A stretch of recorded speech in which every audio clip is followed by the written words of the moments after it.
कैसे हो दोस्तों, मैं हूं राम। तो अगर आप बड़े बड़े कंपनीज को देखते हैं हमारा जनरेशन का, तो वो कंपनीज अलग अलग मतलब कई सारे कंपनीज को भी ओन करता है। फॉर एग्जांपल अमेजॉन 40 कंपनीज को ओन करता है, और उसी तरह फेसबुक 82 कंपनीज को ओन करता है। और अगर हम इंडिया का बात करें तो टाटा कंपनी वो 20+ कंपनीज को ओन करता है। तो वो सब कुछ मतलब होल्डिंग कंपनी एक मतलब सब्सिडरी कंपनीज को ओन करता है। तो क्या है वो होल्डिंग कंपनी और किस तरह है उसका बेनिफिट्स, में सिंपल तरीके से मैं एक्सप्लेन करता हूँ। तो मैंने एक वीडियो भी बनाया था प्रोप्राइटरशिप वर्सेस प्राइवेट लिमिटेड में। तो और एक दोस्तों, ये होल्डिंग कंपनी सिर्फ प्राइवेट लिमिटेड मतलब कंपनीज में ही आता है इसका ऑप्शन। प्रोप्राइटरशिप में आप होल्डिंग कंपनी क्रिएट नहीं कर सकते हैं। तो उस वीडियो में मैं आपने कई सारे लोगों ने पूछा था कि होल्डिंग कंपनी क्या है कमेंट्स में, तो इसीलिए मैं ये वीडियो बना रहा हूँ। और चाहे आप बिगिनिंग में स्मॉल हो, मतलब आप एक स्मॉल एंटरप्रेन्योर हो या आगे एंटरप्रेन्योर बनना चाहते हो, तो ये सब कुछ जानना आपको बहुत ही इंपॉर्टेंट है। आगे आपको बहुत ही यूजफुल रहेगा। और स्पेशली मतलब ये कोई एडवाइस नहीं है, क्योंकि आप बिगिनिंग में अगर आप अमेजॉन एफबीए कर रहे हैं तो आपको प्रोप्राइटरशिप से ही स्टार्ट करना है। और प्रोप्राइटरशिप में और प्राइवेट लिमिटेड में बेसिकली मेन डिफरेंस है, मतलब प्राइवेट लिमिटेड में आपको एक सेपरेट पैन कार्ड मिलेगा, और सभी बैंक अकाउंट सब कुछ आपको उस पैन कार्ड से ही मिलेगा।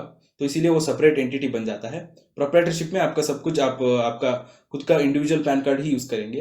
तो इसीलिए आप मतलब लायबल रहते हैं सभी चीज के लिए। तो उस वीडियो में मैंने सब कुछ उसका पॉइंट्स एक्सप्लेन किया है। आप इस वीडियो को कंप्लीटली देखने के बाद उस वीडियो देख सकते हैं। तो मैं आई बटन में भी लिंक कर दूंगा। तो अगर मैं होल्डिंग कंपनी की बात करूँ तो मैं एक एग्जांपल देता हूँ आपको। तो समझ लीजिए यस प्राइवेट लिमिटेड है, वो एक कंपनी है।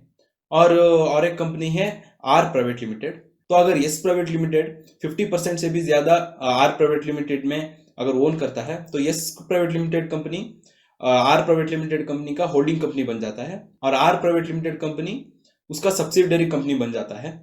तो उस तरह है। तो जो भी मतलब डिसीजन रहेगा आर प्राइवेट लिमिटेड कंपनी का, तो यस प्राइवेट लिमिटेड कंपनी ही हैंडल करता रहेगा। तो समझ लीजिए और एक कंपनी है एल प्राइवेट लिमिटेड। तो इस आर प्राइवेट लिमिटेड कंपनी अगर 50% से ज्यादा शेयर इस एल प्राइवेट लिमिटेड कंपनी में होल्ड रखता है, तो इस एल प्राइवेट लिमिटेड कंपनी तो इस आर का सब्सिडरी कंपनी बन जाता है। तो इस yes private limited company holding company बन जाता है आर और एल प्राइवेट लिमिटेड कंपनी का।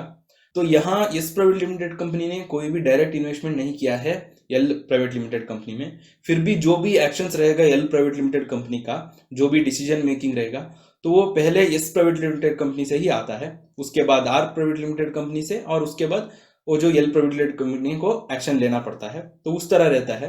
तो मैंने एक ब्रीफली एक्सप्लेन किया है। ऑफकोर्स कॉम्प्लायंसेस और केसेस कई सारा है जो वेरी होता है डिसीजन मेकिंग और कई सारा मतलब एक्शंस के ऊपर। तो इस तरह होल्डिंग कंपनी रहता है। तो इसका बेनिफिट्स की बात करूँ तो कई सारा बेनिफिट्स है, पर इसका मेन जो बेनिफिट्स है जो कई सारा लोगों को एंटरप्रेन्योर्स को एंटाइज करता है होल्डिंग कंपनीज बनाने के लिए, क्योंकि समझ लीजिए अगर यल प्राइवेट लिमिटेड में कुछ बिजनेस किया और उसमें कुछ लोन लिया और कुछ हो गया, चुका नहीं पाया, या कुछ केस हो गया उस कंपनी के ऊपर, तो उसका असेट जो मेन उसका होल्डिंग कंपनी रहता है वो ट्रांसफर कर सकता है, तो उसका असेट्स बचा सकता है। तो मैंने प्रोप्राइटरशिप और प्राइवेट लिमिटेड कंपनी का वीडियो में भी मैंने एक्सप्लेन किया था। तो लायबल इश्यूज आता है, तो इसीलिए प्राइवेट लिमिटेड कंपनी थोड़ा बेहतर है अगर आप ज्यादा रेवेन्यू कर रहे हैं। तो इसी तरह इसमें भी और भी ज्यादा एडवांटेजेस है, मतलब आप असेट्स का ट्रांसफर हो सकता है। तो ऑफकोर्स कई सारा मतलब कॉम्प्लायंसेस आपको फॉलो करना पड़ता है। तो यही है होल्डिंग कंपनी। और इसी तरह मतलब एडवांस लेवल का जो एंटरप्रेन्योर्स रहते हैं उनका बिजनेस चलाते हैं अलग अलग कॉम्प्लायंसेस और बेनिफिट्स के कारण। तो कई सारा बेनिफिट्स है, मैं ब्रीफली एक्सप्लेन कर रहा हूँ ताकि आपको एक सिंपल नॉलेज आ सके। तो उस वीडियो में प्राइवेट लिमिटेड का एडवांटेजेस में मैंने बताया था, तो आप में से कई सारे लोगों ने पूछा था। तो ये रहा दोस्तों होल्डिंग कंपनी। उम्मीद करता हूँ आपको समझ आ चुका होगा। और अगर आपको मतलब अमेजॉन एफबीए करना है तो आप प्रोप्राइटरशिप से ही स्टार्ट करेंगे, और जब आपका मतलब रेवेन्यू ग्रो होता जाएगा तब आप प्रोप्राइटरशिप से प्राइवेट लिमिटेड कन्वर्ट कर सकते हैं आपका नीड्स के हिसाब से। तो उस तरह है, आपको कोई मतलब स्टार्टिंग से ही प्राइवेट लिमिटेड करने की जरूरत नहीं, क्योंकि उसमें कॉम्प्लायंसेस ज्यादा है और प्रोप्राइटरशिप में कॉम्प्लायंसेस कम है। और बिगिनिंग में आपको कॉम्प्लायंसेस कम लेना पड़ता है ताकि आपका बिजनेस सही तरीके से ग्रो कर सके। तो उम्मीद करता हूँ दोस्तों ये वीडियो आपको हेल्पफुल हुआ होगा। और अगर आपको अमेजॉन एफबीए करना है, आप करने की सोच रहे हैं, आपको अभी अभी पता चला है अमेजॉन एफबीए के अपॉर्चुनिटी के बारे में, और आपको एक step by step proven method चाहिए, और अगर आप सीरियस है आपका एंटरप्रेन्योरशिप का वे आगे अमेजॉन एफबीए पर बिल्ड करने के लिए, क्योंकि ई कॉमर्स तो मेगा ट्रेंड है, तो आप मेरा मेंटरशिप प्रोग्राम ज्वाइन हो सकते हैं। डिस्क्रिप्शन में आपको पहला लिंक मिल जाएगा, उसमें आपको एक्सक्लूसिव प्रीमियम कोर्स और मेरा मेंटरशिप भी मिलेगा, जिससे कई सारे लोगों को ऑलरेडी अच्छा रिजल्ट भी मिला है। और इसी तरह अगर आपको लीगल, टैक्सेशन, एंटरप्रेन्योरशिप का वीडियोस पसंद है तो मेरा चैनल को भी सब्सक्राइब कीजिए। तो धन्यवाद दोस्तों, फिर मिलेंगे।